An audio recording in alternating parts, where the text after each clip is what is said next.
I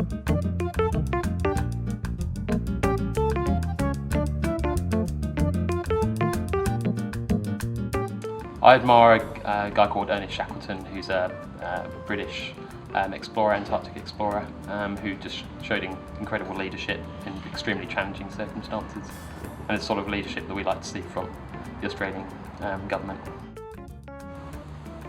I admire the people that I work with within the movement, and that includes people in business, government and NGOs, as well as community groups. They all inspire me. People that choose to make a difference and really don't need mass recognition for doing that. So I could choose Obama or some figure, but really I'd like to see the mass population start to make a shift in attitude of the mass population towards a more sustainable living. I admire people who have the courage of their convictions. For example, I would nominate Bob Brown as one who springs to mind. I think he's really become the conscience of the nation in many ways, not just for his stance on environmental issues, but also on social justice questions.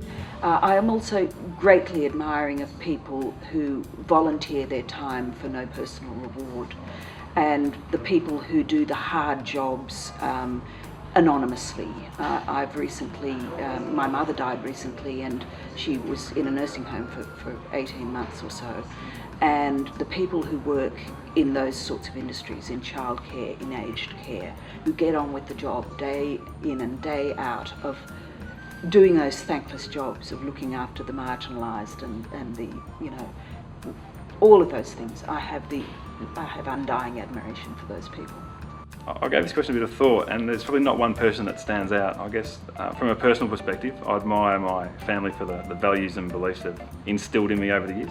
And from a professional perspective, individuals who work in this space that step out of the comfort zone and really put forward innovative ideas, and they're courageous enough to actually put them forward. And recently I went and heard Shay Gessie from A Better Place speak at a luncheon in Sydney, and I couldn't help but being inspired and feel positive after hearing him speak. So yeah.